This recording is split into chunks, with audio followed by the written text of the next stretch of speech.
2016 Mazda Miata. You've seen it in pictures. Maybe you've seen it at a show or on a dealer lot. But until you've gotten behind the wheel, you just don't fully understand what this one's all about.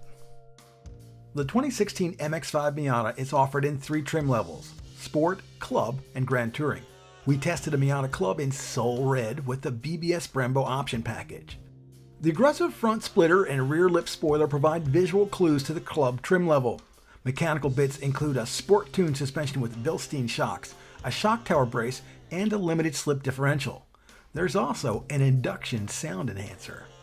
The Brembo BBS package includes those big bright red Brembo brakes up front and a set of 17-inch BBS alloys. There are also side sill extensions and a rear bumper skirt.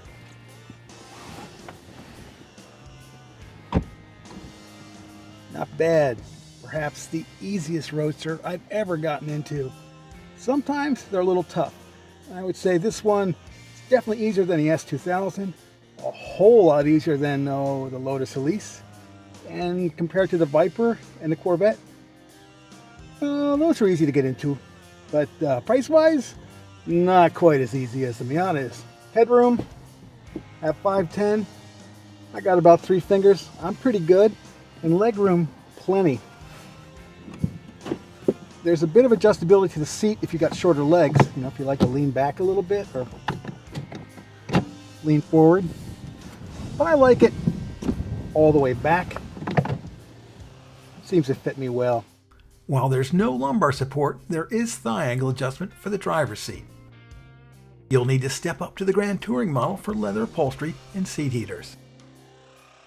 The steering wheel is small and thin with a minimal amount of padding underneath the stitched leather. Bluetooth, audio, and info screen controls are on the left with cruise controls on the right. The 2-liter Skyactiv 4 puts out 155 horsepower and 148 foot-pounds of torque. Last year's engine put out 167 horsepower and 140 foot-pounds of torque. So the new engine delivers less horsepower but a bit more torque. The redline is also down a tad from 7,200 to 6,800. The fuel efficiency is dramatically improved. The 2016 Miata is EPA rated at 27 city, 34 highway with the manual transmission. This is a big jump from the outgoing model's 21, 28. So how did they do it? Well, there's that engine, but it's also about curb weight, which has dropped significantly from 2,593 pounds to 2,332, and that's enabled in part by an aluminum hood and trunk lid. It's important to note that 91 octane premium gasoline is recommended, with 87 octane the minimum. Now do yourself a favor and run the correct fuel, which in this case is premium. The bottom line is that this remarkably efficient 2-liter provides all the oomph you'll need to hustle down your favorite set of twisties and deal with highway traffic. Some folks will want more power, no doubt about that, but for most drivers, this powertrain checks all the boxes. The short throw shifter is precise, and the clutch pedal is easy to live with.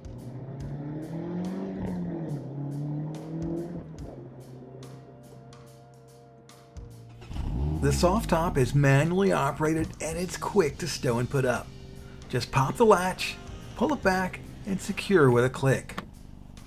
To put it up, flip the release handle, pull off the top, and secure the latch at the top of the windscreen.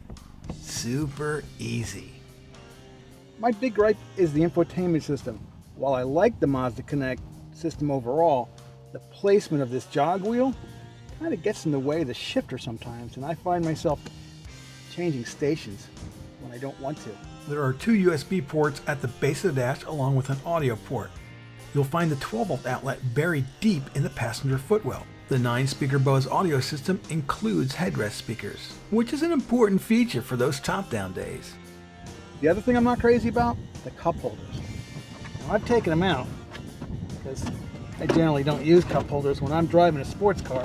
But if you want cup holders, you gotta take them and pop them in here to these wacky little slots like that. That's suboptimal to me because now it's hit me in the elbow, so I'm really not keen on that either. So my solution is take the things out. Stow them in here. Somebody rides with you that wants to take a drink with them, take them on a really twisty road so they spill it all over themselves. Nah, just kidding. Drink holders are a good thing for many people because you need to have your coffee in the morning. I, however, prefer to take an invigorating drive to work down a twisty road. That's one less cup of coffee. Two things I'd like to see them put into an upcoming version: blind spot mirrors, because there is a significant blind spot back here, and a rear view camera, although that's not as necessary as you might think. If you're driving the Miata with the top down, as you should, you don't need a rear view camera. And even with the top up, this back window is generously sized. You got good vision out the mirrors for backing. It would be nice, and it would be nice to have some sensors back there too. Yeah, it would add a little weight and a little expense, but pretty soon every car is going to have a rear view camera. The Miata will too. There's a scant 4.59 cubic feet of storage in the trunk, and there's no spare tire, of course, just a puncture repair kit. The competition may be coming, but there's nothing else on the market quite like the MX-5 right now. Sure, the cabin may be tight, the cargo capacity limited, and the ride a bit stiff. But what else can you buy for the money with rear-wheel drive that's so capable and fun to drive? This little critter turns every twisty road into an amusement park ride.